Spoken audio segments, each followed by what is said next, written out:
कोई भी मनुष्य अपने जन्म से नहीं बल्कि अपने कर्मों से महान बनता है। कुछ पाना है तो खुद पर भरोसा कीजिए, क्योंकि सहारे कितने भी सच्चे और अच्छे क्यों ना हो, साथ नहीं निभाते हैं। मित्र गरीब हैं या अमीर ये मायने नहीं रखता, बल्कि वह आपके बुरे समय में आपका साथ कितना देता है यह मायने रखता है। धर्म चाहे जो भी हो, अच्छे इंसान बनो, हिसाब हमारे कर्म का होगा, धर्म का नहीं। खुशी के लिए काम करोगे तो खुशी नहीं मिलेगी, लेकिन खुश होकर काम करोगे तो खुशी जरूर मिलेगी। जब आप दूसरों के लिए अच्छा चाहते हैं तो वही अच्छी चीजें आपके जीवन में भी वापस आती हैं।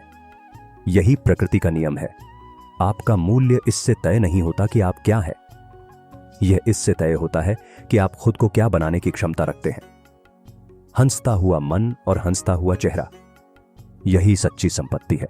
जितना इंतजार आपसे करवा रहा है, स्मरण रखिएगा, समय आने पर वह इतना देगा कि संभाल भी नहीं पाओगे।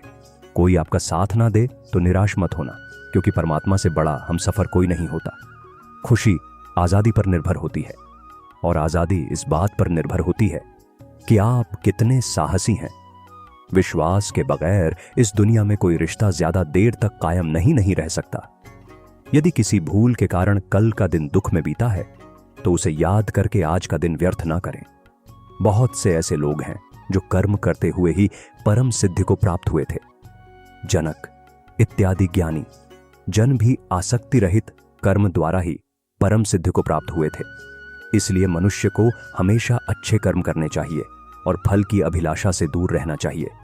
हे अर्जुन, मेरा इन तीनों लोकों में न तो कुछ कर्तव्य है और ना ही मुझे कोई वस्तु प्राप्त करने योग्य है, फिर भी मैं कर्म करते हुए अपने कर्तव्य का निर्वाह करता हूं। श्री कृष्ण भगवान कहते हैं, हे पार्थ, यदि मैं कर्मों को करने में सावधानी न बरती तो बड़ा अनर्थ हो जाएगा, क्योंकि मनुष्य सब प्रकार से मेरे ही मार्ग का अनुसरण करते हैं।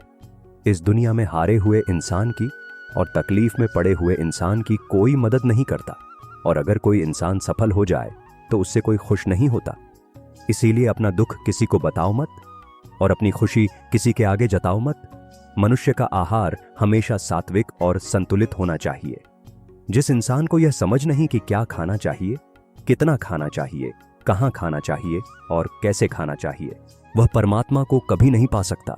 जो मंद बुद्धि मनुष्य सिर्फ दिखावे के लिए कहता है कि उसने समस्त इंद्रियों को वश में कर लिया है, परंतु वह मन ही मन उन इंद्रियों के विषय का चिंतन करता रहता है, वह मनुष्य मिथ्याचारी अर्थात कपटी भी कहा जाता है।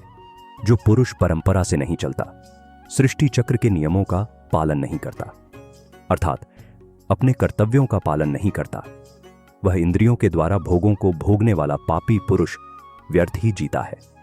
परंतु जो मनुष्य आत्मा में ही रमण करने वाला और आत्मा में ही तृप्त और आत्मा में ही संतुष्ट हो, उसके लिए कोई कर्तव्य नहीं है। आत्मा का मतलब यहां सबसे मोटा सच है, और जो सत्य को समझता है, सत्य में ही खुश होकर सत्य में ही रहता है, उसके लिए कोई तव्य नहीं है। लेकिन ऐसा कोई लाखों में एक होता है, उस महापुरुष का इस विश्व में ना तो कर्म करने का कोई प्रयोजन रहता है और ना ही कर्मों के ना करने से ही कोई प्रयोजन रहता है, तथा संपूर्ण प्राणियों में भी इसका स्वार्थ से कोई संबंध नहीं रहता। कहने का सीधा मतलब है कि जिसे परमात्मा मिल चुका है वह कोई और दूसरा कर्म क्यों करे। राजसिक गुण वाले व्यक्ति बात बात पर शौर्य या बहादुरी दिखाने का काम करते हैं, लेकिन ज्ञानी मनुष्य जानते हैं कि उसके गुण ही उससे कर्म करवा रहे हैं, और जो ज्ञानी नहीं होते वे समझते हैं कि सब कुछ वे स्वयं कर रहे हैं। अगर सही मायने में आप अपना जीवन बदलना चाहते हैं तो सबसे पहले आपको अपना मन बदलने के लिए तैयार रहना चाहिए, क्योंकि जैसा आपका मन रहेगा वैसे ही आपके विचार होंगे, और जैसे आपके विचार होंगे वैसा ही आपका जीवन होगा। जो जा रहा है उसे जाने दो, वह आज रुक भी गया तो कल चला ही जाएगा।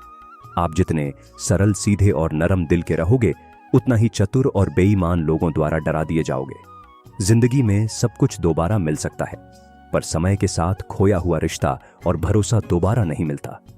भरोसा उसी पर करना जो निभाने के लायक हो, क्योंकि कुछ पल का साथ तो अर्थी उठाने वाले भी दे दिया करते हैं। सच्चे लोगों पर भी उतना ही विश्वास रखिए जितना औषधियों पर रखते हैं। बेशक खराब होंगे पर आपके लिए फायदेमंद होंगे। उन लोगों से तो दूरियां ही ठीक है जिन्होंने आपकी नजदीकियों की कभी कदर नहीं की। महान वही होता है जो छोटों के दर्द को समझ सके। कौन क्या कर रहा है, कैसे कर रहा है, क्यों कर रहा है, इन सब से आप जितना दूर रहेंगे उतना ही खुश रहेंगे। जय श्री कृष्ण।